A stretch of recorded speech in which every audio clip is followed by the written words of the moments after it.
what is infinite, we are unable to measure. So we use the concept of infinity to that is impossible for us to measure. In this particular project, the work proposed for the hospice, its name is Infinite Garden, and the project, something for the hospice and for the children that come to the hospice, but not only this, also for the neighbors that live around the hospice. I like the idea that neighbors are connected to a place that for health issues has to remain enclosed to the, so basically it's a place that is opening the arms to the children that have a health condition. Clearly, neighbors the community cannot come inside. And this is because of it's a healthy issue. So I like the idea that the garden could be a place where also neighbors can transit. But also I thought that nature, when we look at nature and when we look the process, the organic process of nature, how plants grow, how from one seed, one day you have a plant, and from that plant, one day you have a flower. And one day, some plants provide some fruit. And all this cycle of life, I felt like for those whose life are threat, to be able to connect with the cycle of life is something that brings some peace. It brings harmony and peace and hope and understanding. When I thought about the garden, I thought that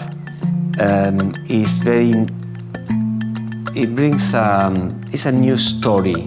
Like maybe one children come and see like a little plant that is this big, only few centimeters tall. And then I believe that the hospice could create a platform with images to share the news of the garden for those who came, and so they can eventually, if they are not here, they can also follow the story of what's happening in this garden. And so I think that for those who are facing health problems and people are taking care of themselves, all this attention on them, it's good that we find ways for them to find attention and imagination outside. Children that are coming here with health condition, but also ourselves, everybody.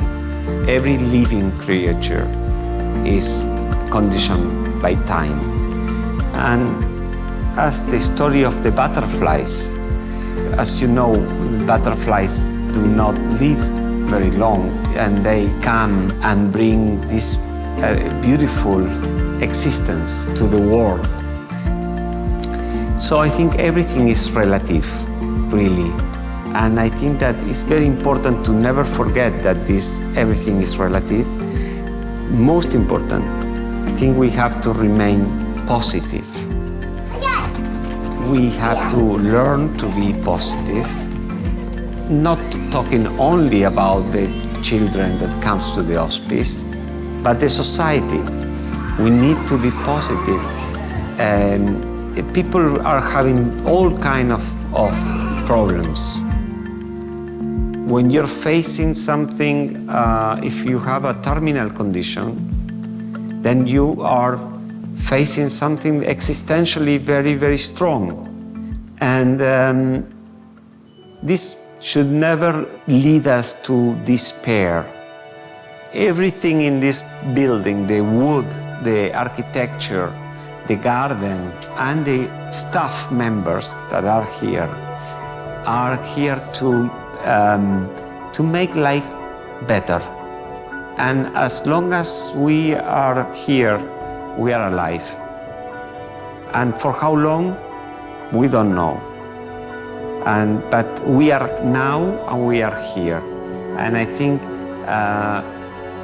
these children, they come here with difficult conditions. They are very, very knowledgeable, much more than us in many ways, because they understand the fragility of our existence. And I think that